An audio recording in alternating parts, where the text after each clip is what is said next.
नमस्कार, welcome to career 360। मैं उज्जवल तालियान। जिस तरह इजराइल ने तुर्की को ब्लॉक किया है, ठीक उसी तरह पाकिस्तान के सैनिकों को ब्लॉक करने की सोच रहा है। जिस इजराइल ने पहले तुर्की के सैनिकों को फिलिस्तीन में तैनात होने से रोका, वही इजराइल अब पाकिस्तान के सैनिकों को भी ब्लॉक करने की तैयारी में है। सवाल ये नहीं है कि सैनिकों को क्यों रोका जा रहा है, सवाल ये है कि इजराइल दुनिया को क्या संदेश देना चाहता है और क्या यह सिर्फ फिलिस्तीन तक सीमित है या फिर इसके पीछे एक बहुत बड़ा जियोपॉलिटिकल गेम चल रहा है। फिलिस्तीन कोई सामान्य भूभाग नहीं है, यह सिर्फ जमीन का टुकड़ा भी नहीं है, यह तीन धर्मों की भावनाओं का केंद्र है। 1948 से लेकर और आज तक फिलिस्तीन इजराइल संघर्ष केवल सीमाओं का संघर्ष नहीं रहा है, यह वैचारिक और राजनीतिक संघर्ष भी रहा है। आज हालात ऐसे हैं कि पूरी दुनिया किसी न किसी रूप में इस क्षेत्र में हस्तक्षेप करना चाहती है, और जब हस्तक्षेप की बात आती है तो शब्द आता है पीस फोर्स। लेकिन शांति सेना तभी तक स्वीकार्य होती है जब तक सत्ता संतुलन को न बदले।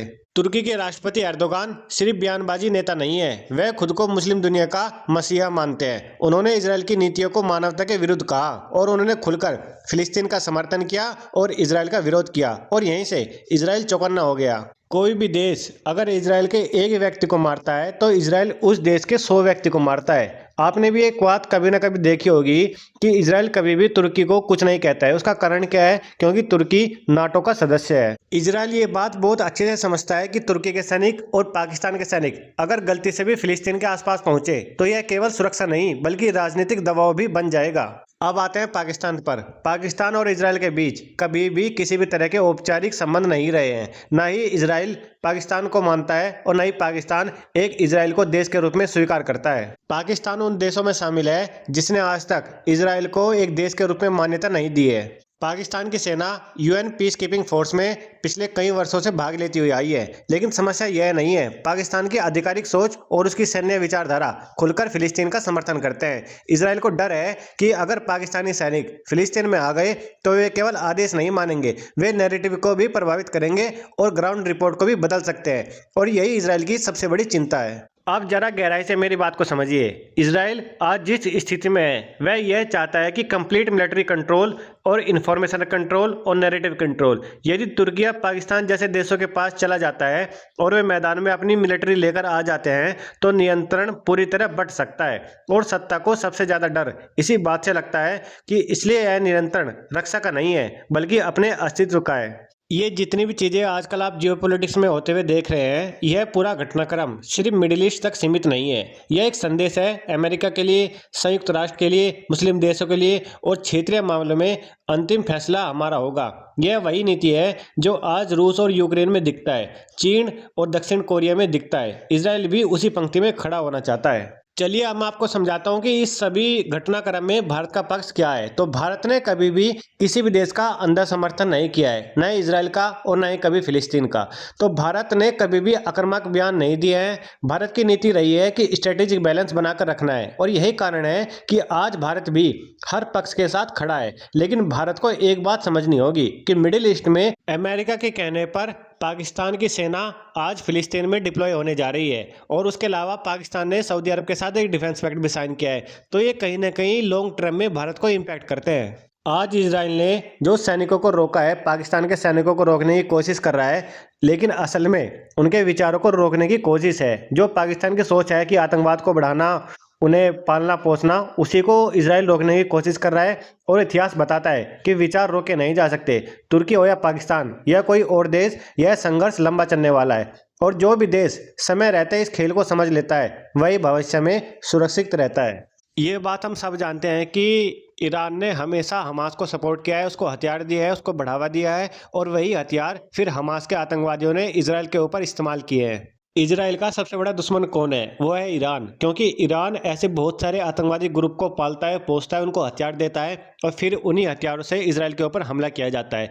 लेकिन अब पाकिस्तान के सैनिक आने से इजराइल को खतरा क्या है? अगर पाकिस्तान के सैनिक फिलिस्तीन में डिप्लॉय हो जाते हैं तो इससे इजराइल को खतरा क्या है? उससे खतरा ये है कि इजराइल ये अच्छे से समझता है कि जो वहाँ की जनता है, जो नीचे के जो ऑफिशियल है या ऑफिसर है, वे कहीं ना कहीं फिलिस्तीन को, उनके विचारधारा को सपोर्ट करते हैं। बेशक वहाँ की सरकार, पाकिस्तान की सरकार अमेरिका के कहने पर अपने सैनिक भेज रही है, अमेरिका के कहने पर काम कर रही है, लेकिन ये बात इजराइल बहुत अच्छे से समझता है कि पाकिस्तान के जो ऑफिशियल है, चाहे वो कितनी भी बड़ी रैंक के क्यों ना हो, वे कहीं ना कहीं फिलिस्तीन की विचारधारा से प्रभावित है और उन्हीं को कहीं सपोर्ट ना करने लगे। इसीलिए इजराइल इसी डर से पाकिस्तान के सैनिकों को ब्लॉक करने की कोशिश कर रहा है।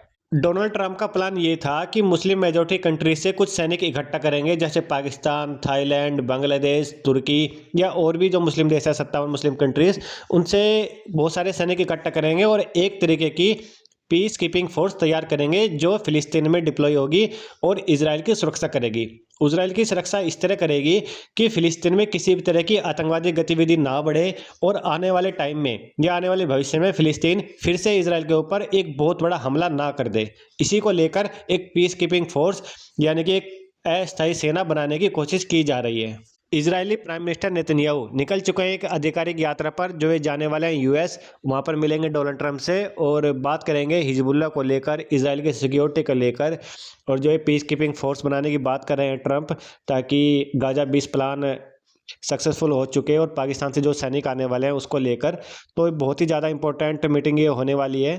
मैंने अपने दूसरे चैनल पर एक बांग्लादेश के ऊपर एक वीडियो बनाई थी जिसमें एक हिंदू युवक को जिंदा जलाकर बीच चौराहे पर मार डाला था, और बांग्लादेश के कुछ व्यक्ति, कुछ बड़े नेता हैं जो भारत को तोड़ने की बात करते हैं, सेवन सिस्टर्स को भारत से अलग करने की बात करते हैं।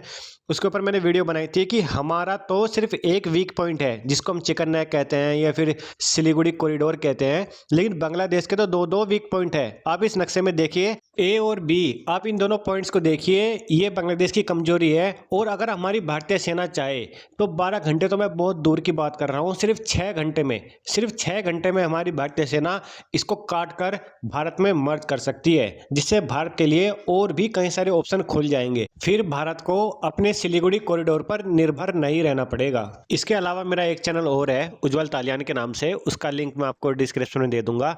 उसको एक बार जाकर आप विजिट जरूर कीजिए, क्योंकि उस पर जो मैं शॉर्ट्स वीडियो डालता हूँ वो करंट अफेयर से रिलेटेड होती है।